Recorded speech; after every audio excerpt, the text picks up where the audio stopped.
Soyez les bienvenus à ce rendez-vous d'information. Bonsoir mesdames et messieurs, voici le sommaire de ce journal. Décès du cheikh Boakari Fofana, le gouvernement ivoirien apporte sa compassion à la famille et aux proches de l'illustre disparu. Le guide religieux aura consacré 30 années de sa vie à l'organisation de la communauté musulmane de Côte d'Ivoire et au dialogue interreligieux dans le pays. Les mesures restrictives levées dans les villes de l'intérieur du pays, les écoles rouvrent leurs salles de classe ce lundi 18 mai. Comment s'est passé ce premier jour? Les mesures barrières sont-elles respectées? Suivons le constat de nos reporters correspondants rapportés dans ce journal. Et les dirigeants du monde et autorités sanitaires se réunissent autour de l'OMS par visioconférence à l'occasion de la 73e Assemblée mondiale de la santé avec la Covid-19 en toile de fond. L'évolution de la pandémie, le traitement et le très attendu vaccin seront abordés au cours des échanges. Bienvenue dans ce 23h. Le deuil frappe la communauté musulmane de Côte d'Ivoire. Cheikh Boakari Fofana, le président du Conseil supérieur des imams, des mosquées et des affaires islamiques, s'est éteint en fin de journée hier. Le gouvernement a apporté ce jour à sa famille et ses proches la compassion du président de la République. Une présentation de condoléances que nous rapporte Parga Sorokone. Le gouvernement ivoirien conduit par le ministre d'État, ministre de la Défense Ahmed Bakayoko, représentant le Premier ministre Amadou Gon Coulibaly à la grande mosquée de la Riviera Golfe. Leur présence présentait les condoléances du président de la République Alassane Ouattara à la famille de Cheikh Boakari Fofana, guide suprême de la communauté musulmane de Côte d'Ivoire, président du Conseil supérieur des imams, des mosquées et des affaires islamiques, COSIM, décédé hier dimanche 17 mai. Le président m'a demandé de vous dire qu'il est à vos côtés pendant ce deuil, qui le frappe personnellement. C'est un deuil qui le concerne au plus haut point. En tant que chef de l'État, au regard de la contribution du Cheikh Ayman à la paix dans notre pays, à la cohésion, à la concorde, à la réconciliation, le président me charge donc de vous dire, en tant que chef de l'État, la République doit cet hommage au Cheikh Ayman pour toutes les actions et son implication personnelle à des moments clés de la vie du pays. Touchés par cette visite des membres du gouvernement, responsables et membres du COSIM, imams, guides religieux, prédicateurs et familles du Cheikh Boakari Fofana leur ont exprimé toute leur reconnaissance. Ces paroles représentent pour nous une grande fierté. Parce que quand vous avez mis quelqu'un à votre tête et qu'il reçoit des hommages, des témoignages, pour dire qu'il a été bon, qu'il a été à la hauteur, c'est une fierté pour nous. Nos remerciements à M. le Président de la République. Saisissant l'opportunité, les guides religieux ont invité l'ensemble de la communauté musulmane à prier pour le Cheikh Ayman Boakari Fofana afin que Dieu lui accorde le paradis. Et tout comme le gouvernement, ils ont été nombreux à se succéder auprès de la famille de l'illustre disparu. Ce sont des élus locaux, guides religieux ou encore des fidèles musulmans. Attristés par cette nouvelle, ils rendent témoignage de la vie du guide suprême de la communauté musulmane de Côte d'Ivoire. Cheikh Ayman Boakari Fofana n'est plus. Le guide de la communauté musulmane de Côte d'Ivoire a été rappelé à Dieu hier dimanche 17 mai. Suite à l'annonce de son décès, autorités, élus, cadres, guides et fidèles se sont rendus à la grande mosquée de la Riviera Golfe pour présenter les condoléances à la famille éplorée. C'était quelqu'un de franc, de sincère, d'honnête, et un conseiller, un père et un guide. S'asseoir avec le cheikh 10 minutes, c'est comme si tu rentrais dans une bibliothèque pour 3 heures, 4 heures de temps. Cheikh Boakari Fofana était un monsieur très bien, qui a beaucoup fait pour la Côte d'Ivoire, qui a beaucoup fait pour vraiment notre communauté. Que Dieu l'accueille dans son paradis. Ces derniers temps, Ce sur quoi il mettait l'accent, c'était l'union de la communauté musulmane. C'était le rassemblement des musulmans pour un bien-être, non seulement de la communauté musulmane, mais de tous les Ivoiriens. Responsable et membre des différentes structures islamiques dont il était à l'origine de la mise en place, était aussi présent. Nous avons été en son école, mais par la volonté d'Allah, il a voulu que nous nous séparions de lui aujourd'hui. Nous implorons donc le secours, l'appui d'Allah, afin qu'il puisse donner le paradis à notre Père, afin qu'il puisse l'assister dans ce voyage ultime. Cheikh Boakari Fofana était l'imam principal de la mosquée des Deux Plateaux à Guien. Cheikh Boakari Fofana prônait l'union. Il aura fortement impacté par ses actions la vie politique de la Côte d'Ivoire, suivant le témoignage des acteurs de la vie politique dans ce reportage de Gabriel Zani. La nouvelle de sa disparition est tombée telle une massue sur la communauté musulmane et sur l'ensemble des Ivoiriens. Si la Covid-19 a eu raison du guide religieux le dimanche 17 mai, le virus ne pourra pas effacer ses actes. Car selon des leaders politiques, Cheikh Boakari Fofana a été un guide religieux d'exception. Le guide Cheikh Boakari, depuis plusieurs années, était devenu l'homme fédérateur de l'ensemble de tous les fidèles musulmans. C'est donc une perte douloureuse. Aujourd'hui, le monde spirituel vient de perdre un monument. Dans le cadre de la réconciliation nationale, nous savons que le cheikh a été un acteur important du dialogue interconfessionnel et qu'avec les autres communautés, disons, religieuses, il a grandement contribué à faire avancer la réconciliation nationale, à faire en sorte que le dialogue politique en Côte d'Ivoire puisse progresser. Cheikh Boakari Fofana a été l'imam principal de la mosquée des Deux Plateaux à Djan, porte-parole du COSIM avant de prendre la tête de l'organisation suite au plébiscite de ses pères imams. Le guide religieux a brillé par sa patience et son esprit de conciliation.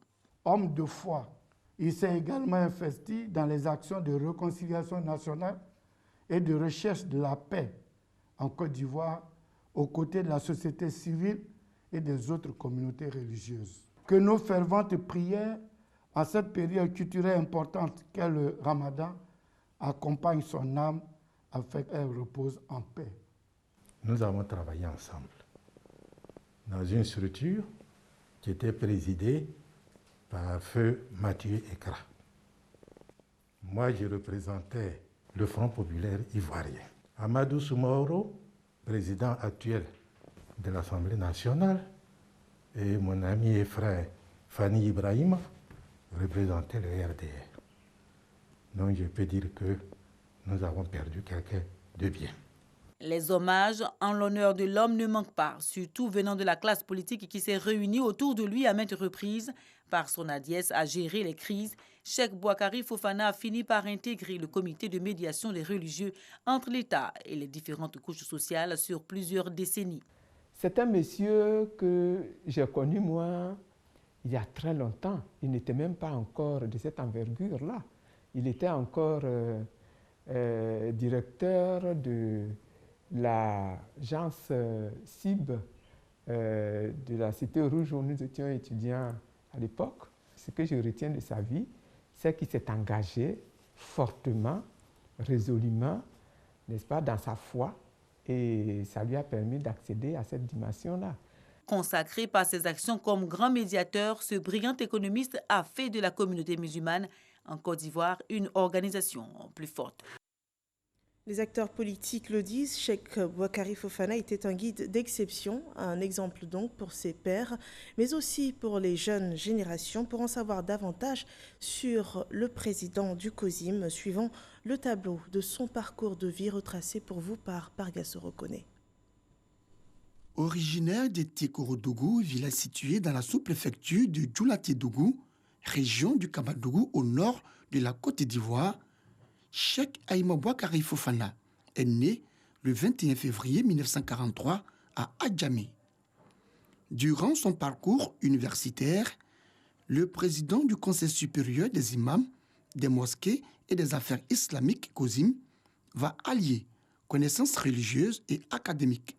Titulaire d'une maîtrise en sciences commerciales obtenue Dans l'une des plus prestigieuses universités du monde, l'université Al-Azhar d'Égypte, c'est au sein d'une banque de la place qu'il mettra en évidence ses compétences. En plus de ses fonctions professionnelles, Cheikh Boakari Fofana occupera le poste d'imam principal de la mosquée des Deux Plateaux à Guien jusqu'à son décès ce dimanche 17 mai. Il sera également le porte-parole du Conseil supérieur des imams en Côte d'Ivoire avant d'être conduit à la tête du COSIM par ses pairs. Il est à l'origine de la mise en place de nombreuses associations et institutions. L'Institut international de l'imama en Afrique, le CENI, l'AEMC, la LIPSI et l'AGMC, entre autres.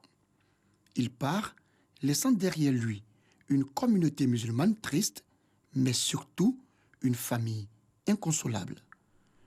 Le guide suprême, Cheikh Boakari Fofana, est décédé des suites du Covid-19. La pandémie perdure et le gouvernement ivoirien reste en alerte et nous vous informons ce soir encore sur les actes posés contre la propagation du virus en Côte d'Ivoire.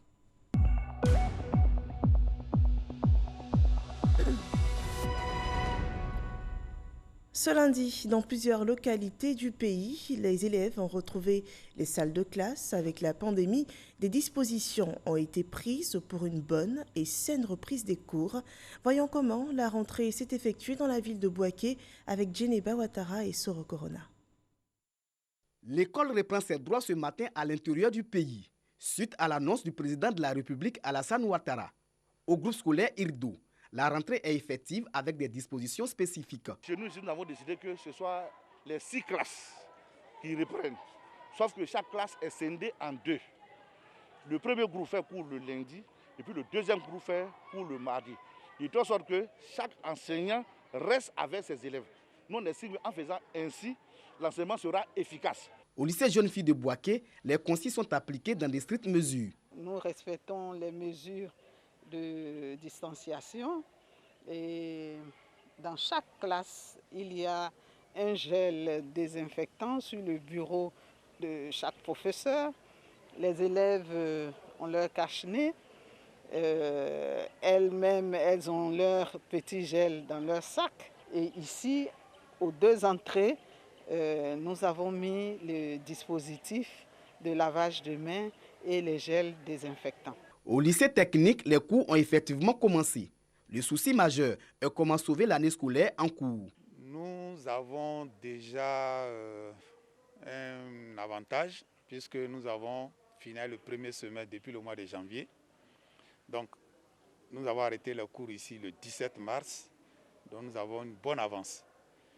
Pour le reste, nous attendons le calendrier du gouvernement. Et nous avons fait une réunion avec les professeurs au cours de laquelle nous leur avons dit les méthodes pour aller à l'essentiel. Les apprenants et les enseignants se réjouissent de la réouverture de l'école. Nous avons commencé par les séances de révision pour les mettre dans le bain. Parce qu'après 2 mois et demi de repos, ce n'est pas facile. Alors, il faut aller doucement avant d'atteindre la vitesse de croisière. Je suis très content de revenir à l'école. Nous devons préparer les examens finales. Avec les masques, les cache-nez, en tout cas, personnellement, moi, ça me fatigue. Mais nous sommes obligés de les faire pour pouvoir se protéger et protéger les autres contre le coronavirus. C'est le 16 mars 2020 que l'école a fermé ses portes à cause de la menace du coronavirus. Cette pandémie qui défie la science. Le Grand Abidjan étant isolé du reste du pays depuis plusieurs semaines, les enseignants et élèves restés dans cette zone ont pu rejoindre leurs localités respectives par des convois organisés par le ministère de l'Éducation nationale et de la formation professionnelle. Didier Nguessan en a fait le constat dans les corridors de Yopougon-Jesco et à Anyama. Ce lundi 18 mai, les cours reprennent officiellement à l'intérieur du pays. Les enseignants et élèves rejoignent progressivement leur localité. Corridor d'Anyama, station de péage de Thomasé. Ce cas en partance pour Bondoukou est un convoi organisé par le ministère de l'Éducation nationale pour faciliter le déplacement des enseignants et élèves. Entre la joie de reprendre le travail et le coût du transport jugé excessif, les avis sont partagés. L'essentiel qu'on aille et qu'on arrive à bon port et qu'on reprenne le travail. Maintenant, on va voir dans le cadre. Vous avez certains cadres fermés. Est-ce qu'on aura les cache-nez, est-ce qu'on aura, etc. C'est tout ce qu'on va voir. Hier, on a reçu le message à 23h30. Nous disons que le message disait qu'on devait reprendre, on devait partir à Bondoukou aujourd'hui. On peut envoyer un SMS aujourd'hui à 23h, puis le lendemain, venir dire non, de payer les 9 000 francs. Franchement, c'est pas facile. Avec cette crise sanitaire, c'est pas facile. Ce second cas transporte des étudiants de l'Institut de formation des agents de la santé INFAS d'Abangourou. Ils ont des examens pédagogiques à préparer. Aujourd'hui, ce convoi nous amène à pouvoir rentrer chez nous et vraiment on est satisfait. Grâce à ça, aujourd'hui, on peut rentrer chez nous pour continuer nos formations. Il faudra au moins 5 heures de route pour arriver à destination. Bon, on a quitté à Djambi, on venait à Yopougon. Après Yopougon, maintenant, on va sur Abengourou. Bon, à cause de l'état de la route, on fait maintenant 5 heures du temps. Corridor de Jesco, ici également, les convois sortent d'Abidjan. Ce cas doit rejoindre Daloa à plus de 370 km de la capitale économique. Cet enseignant est ravi du dispositif mis en place pour le transport. Nous avons fait 2 mois de confinement. Aujourd'hui, voilà, on retourne à Daloa, voilà, dans les moyens de transport que l'État a mis à notre disposition. Donc nous disons merci au gouvernement, merci au ministère de l'Éducation nationale de cet atelier, voilà, de ce que chaque enseignant, voilà, aujourd'hui puisse regagner, voilà, son lieu, voilà, de profession. Avec ces convoyages en masse, les établissements de l'intérieur du pays retrouveront leurs ressources humaines pour une reprise effective des cours. Et avec ces départs massifs, soyez sans crainte, ces enseignants et élèves qui quittent Abidjan pour l'intérieur du pays seront suivis par les autorités sanitaires. Ce lundi, au point presse du gouvernement, le ministère de la Santé a expliqué ce suivi sanitaire. Suivons ce point complet de ce rendez-vous d'information qui nous est rapporté par Mahama Traoré. Reprise des cours à l'intérieur du pays ce lundi 18 mai. Un retour progressif à la normalité qui ne doit en aucun cas être un facteur de propagation de la Covid-19, notamment avec le déplacement d'enseignants et d'élèves d'Abidjan vers les villes de l'arrière-pays. En accord avec le ministère de l'Éducation nationale, le ministère de la Santé met en place un dispositif de suivi sanitaire des personnes concernées. Il y a des comités locaux de riposte, comme des comités régionaux de riposte. Et les structures de santé qui sont là-bas, du moins les animateurs de ces structures de santé sont organisés pour faire le suivi. Il s'agit d'un suivi systématique des personnes qui sont parties. On va organiser leur suivi quotidien. Ceux qui ont des signes évidents de Covid vont obéir au même processus qu'il y avait comme à l'époque, c'est-à-dire ils seront détectés, isolés, prélevés, mis en quarantaine ou en confinement, comme le processus normal. Ceux qui n'ont pas de signes évidents a priori de Covid seront suivis régulièrement jusqu'à la période des 14 jours de surveillance, comme les sujets contacts. Le Grand Abidjan compte désormais 7 sites communaux de dépistage. Avec la levée de bon nombre de mesures liées à l'état d'urgence, les populations doivent toujours faire preuve de vigilance. Le ministre de la Santé et de l'Hygiène publique, le docteur Eugène Akawele, en appelle à l'engagement de tous pour combattre ensemble cette maladie. Surtout à une plus grande vigilance dans le contexte actuel de reprise progressive des activités et d'allègement de certaines mesures restrictives. Les mesures sécuritaires et sanitaires sont toujours d'actualité, voire à renforcer dans leur mise en œuvre. Le virus est toujours actif dans notre pays. Il se déplace avec les populations. Le week-end dernier, il a été donné aux forces de sécurité de constater le non-respect de certaines mesures encore en vigueur. La fermeture des bars et boîtes de nuit, dont certains ont fait l'objet ce week-end de mesures de fermeture par nos forces en appui aux professionnels du secteur, tant à Abidjan qu'à l'intérieur du pays, pour reprise clandestine d'activités formellement interdites depuis le 23 mars 2020 à l'instauration de l'état d'urgence. Tout tenancier, par ailleurs, et autres propriétaires pris à cet effet feront l'objet dorénavant de poursuites devant les tribunaux compétents. Ce mardi, le point presse gouvernemental sur la gestion de la crise sanitaire se tiendra à Adjamé. Question de comprendre ce que fait le conseil municipal pour freiner la propagation de la Covid-19 dans cette commune. Le virus est toujours actif en Côte d'Ivoire. Les populations sont appelées à la vigilance pour ce qui est de l'évolution de la pandémie. On enregistre ce jour un total de 2119 cas confirmés dans le pays et 1040 personnes guéries et 28 personnes décédées, suivant la déclaration du ministre de la Santé et de l'Hygiène publique. Le ministère de la Santé et de l'Hygiène publique a enregistré ce lundi 18 mai 2020 10 nouveaux cas de Covid-19 sur 305 échantillons prélevés, soit 3,2% de cas positifs, 36 guéris et 1 décès. Nous avons déploré hier un décès survenu dans un établissement sanitaire privé. Il s'agit d'un patient de 77 ans avec des antécédents de diabète et de cardiopathie.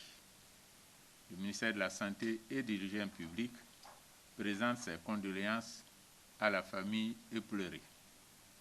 À la date du 18 mai, la Côte d'Ivoire compte donc 2119 cas confirmés, dont 1040 personnes guéries, 28 décès et 1051 cas actifs. Le nombre total d'échantillons est de 18 608. Le ministère de la Santé et de l'Hygiène publique tient à rappeler aux populations que la COVID-19 continue de circuler dans notre pays. Il est donc indispensable d'intégrer dans nos habitudes quotidiennes des mesures barrières, notamment le lavage régulier des mains à l'eau et au savon, la distanciation physique et le port du masque obligatoire dans l'espace public et les lieux de commerce. Ces mesures sont valables aussi bien à Abidjan qu'à l'intérieur du pays. Si toutefois vous toussez avec de la fièvre et des difficultés respiratoires, nous vous recommandons de vous rendre dans les centres d'accueil et de dépistage COVID-19 ou d'appeler les numéros gratuits suivants, le 101, le 119, le 125 et le 143. Je remercie et félicite tous les acteurs de la santé pour leur engagement et leur dévouement dans la lutte contre la pandémie. Et la situation de la pandémie dans les autres pays de l'Afrique de l'Ouest. Le Ghana enregistre 5 735 cas confirmés, 29 décès. Le Burkina Faso, 796 cas confirmés, 51 décès. La Guinée, 2658 cas confirmés, 16 décès. Le Libéria, 229 cas confirmés, 22 décès. Le Mali, 874 cas confirmés et 52 décès à travers le monde. On compte à ce jour 4 856 002 cas confirmés et 318 000 décès et 1 888 097 personnes guéries. La 73e Assemblée mondiale de la santé se tient cette année avec pour toile de fond le nouveau coronavirus Covid-19, une réunion qui se tient sur 2 jours par visioconférence. Il sera abordé l'accès équitable aux technologies, les médicaments et la vaccination contre ce virus. Le ministre Jeanne Akawele participe aux échanges. On fait le point avec Moussa Konaté. 63e Assemblée mondiale de la santé à Genève en Suisse. Situation sanitaire oblige. La rencontre internationale se tient à distance par visioconférence. La maladie à coronavirus est au cœur des échanges. Depuis son cabinet à Abidjan, le ministre de la Santé et de l'Hygiène publique participe aux travaux. Il explique la stratégie de riposte de la Côte d'Ivoire face à la pandémie. En Côte d'Ivoire, depuis la survenue du premier cas confirmé de la COVID-19, le 11 mars 2020, le gouvernement s'est fortement mobilisé par l'élaboration et la mise en place d'un plan de riposte sanitaire et d'un plan de soutien économique, social et humanitaire. Sous la haute égide du président de la République, Son Excellence Alassane Ouattara, des mesures fortes et urgentes ont été prises en dégageant des moyens financiers importants pour impulser la riposte, avec un dispositif sanitaire approprié pour apporter l'assistance humanitaire aux populations les plus vulnérables, et pour soutenir l'activité économique. Le ministre Eugène Akaaweli appelle à l'union de tous les États pour combattre la maladie et félicite le corps médical. Madame la Présidente, la solidarité et l'unité seront les clés pour une riposte mondiale efficace contre cette pandémie. C'est pourquoi la Côte d'Ivoire appelle les États membres de l'OMS à veiller à la disponibilité et à l'accessibilité pour tous les pays des médicaments, des réactifs et des équipements médicaux nécessaires pour combattre cette maladie. Je voudrais adresser mes encouragements à tous les personnels soignants à travers le monde et exprimer au nom de mon pays ma foi qu'unis et solidaires, nous vaincrons cette pandémie. L'Assemblée mondiale de la santé est l'organe suprême de décision de l'OMS, l'Organisation mondiale de la santé. Elle se réunit chaque année dans le mois de mai. Ouvert ce lundi 18 mai, la 63e Assemblée mondiale de la santé prendra fin ce mardi 19 mai. En Côte d'Ivoire, le centre d'accueil Covid-19 a été ouvert à Abobo. Le ministre de la Santé et de l'Hygiène publique a procédé à l'ouverture officielle ce lundi 18 mai. Ce centre est logé au sein du complexe sportif de la commune. C'est le 7e centre réalisé dans le Grand Abidjan et 17 agents de santé sont en poste sur le site pour le dépistage des populations de la maladie à coronavirus.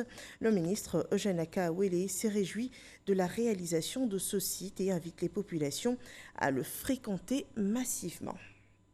Le coronavirus sévit toujours en Côte d'Ivoire et la seule arme pour briser la chaîne de contamination, c'est bien sûr le respect des gestes barrières. Et pour cela, à Koumassi, la ministre Ramata Liba-Kayoko mène une campagne de sensibilisation, une campagne dénommée « Une femme, un masque ». On en sait plus avec Serge Colléa. La campagne de formation et de sensibilisation des femmes à la prévention de la Covid-19 dans les marchés du district d'Abidjan, doublée de l'opération Une femme, un masque, a conduit la ministre Ramata Liba-Kayoko dans la commune de Koumassi. Cette importante activité, menée par son département sur instruction du Premier ministre Amadou Gon Coulibaly, débute par la formation d'une centaine de femmes responsables de marchés et d'associations. Un film de sensibilisation pour montrer comment bien se laver les mains. Ensuite, expliquer dans les détails les bonnes pratiques à adopter en ce qui concerne le port du masque. Le masque, il faut porter, puis il faut laver les mains. Les femmes doivent respecter dans le marché des grands, nous on respecte ça. Le président de la République, il nous met sur un bon chemin. Il faut que nous aussi, nous l'aidons. Tout le monde doit respecter les mesures barrières. Les plans déployés par l'État de Côte d'Ivoire ont permis de circonscrire la maladie dans le Grand Abidjan avec un taux de guérison de 44%, largement au-dessus de la moyenne africaine, selon la ministre. Il faut donc poursuivre les efforts, d'où la mise en œuvre de ces différents programmes. Je voudrais, mes chères sœurs, mes chères filles, vous exhorter à être des relais, à être engagés pour l'application stricte des gestes barrières et pour le port systématique des masques dans les lieux publics que sont les marchés et les magasins. Au marché Djekonan, les commerçantes ont été sensibilisées avant de recevoir leurs masques. Nous sommes sur le terrain de la sensibilisation, de la formation. À partir d'aujourd'hui, je crois que nous allons redoubler d'efforts pour faire en sorte que ce Covid soit vraiment vaincu. La bataille n'est pas encore gagnée. Et c'est pour cela que le Premier ministre nous a mis en mission pour renforcer la lutte contre la Covid-19. Et les femmes nous ont rassurés quant au rôle qu'elles vont jouer dorénavant dans la prévention de la Covid-19. Toujours à Koumassi, la ministre a véhiculé le même message avec les associations et coopératives membres de la fondation Agaratou Demain. Je dis merci au président et ses ministres qui ont pris ces mesures barrières pour nous protéger. Nous sommes dans la proximité des femmes et donc c'est bien évident que cette sensibilisation, cette action de sensibilisation va toucher les femmes là où elles sont. Plusieurs dons en masques, kits de lavage de mains ont été faits par la ministre aux différentes associations. Notons que le gouvernement entend distribuer 200 millions de masques aux populations. Dans la ville de Divo, l'opération d'identification commence à susciter de l'engouement chez les populations avec l'allègement des mesures barrières. C'est dans ce contexte que le ministre de l'Équipement et de l'Entretien routier, premier magistrat de cette commune, s'est fait enregistrer le 14 mai dernier. Amédée Kouakou a par la suite effectué une tournée d'explication de l'opération dans le département de Divo. L'objectif, c'est d'exhorter les populations à se faire établir les pièces d'identité. Dans l'actualité économique de la Côte d'Ivoire, dans cette crise sanitaire, l'Union européenne apporte 65 milliards aux PME. C'est dans le cadre du projet S'investir ensemble. Noël Gnagno nous en dit davantage. Préparer un plan de relance de l'activité économique avec le concours de l'Union européenne. Voilà qui motive cette deuxième rencontre du projet S'investir ensemble avec le trilogue gouvernement, secteur privé, Union européenne. Co-présidé par le ministre de l'économie et des finances et l'ambassadeur de l'Union européenne en Côte d'Ivoire, cette rencontre a vu la participation des ambassadeurs de France et d'Allemagne, du vice-président d'Eurochan et les présidents des comités de gestion des fonds de soutien aux PME et aux grandes entreprises. Une dizaine d'experts a participé à cette rencontre par visioconférence, mesures barrières oblige. Au centre des discussions, les modalités de fonctionnement des fonds de soutien aux PME et aux grandes entreprises dans le cadre du plan de soutien économique, social et humanitaire du gouvernement ivoirien. Autre point abordé, les caractéristiques des prêts garantis, les procédures d'octroi d'application stricte des règles de gouvernance. L'ambassadeur de l'Union européenne, lui, a rappelé l'engagement de l'Union européenne en annonçant un versement complémentaire de 100 millions d'euros, environ 65 milliards de francs CFA. Il a par ailleurs salué les efforts consentis par le secteur bancaire. Le trilogue initiative du projet Investir ensemble est financé par l'Union européenne à hauteur d'1 milliard de francs CFA et est mis en œuvre par Eurochan en association avec la CGECI et l'UGECI. Il vise 3 objectifs: améliorer le cadre des affaires et des investissements en Côte d'Ivoire, faciliter l'accès au financement des PME et rapprocher les étudiants du marché du travail à travers des séances de coaching et des visites d'entreprise. C'est ici que s'arrête cette édition. Merci de nous avoir suivis. Rendez-vous demain pour notre journal. Portez-vous bien.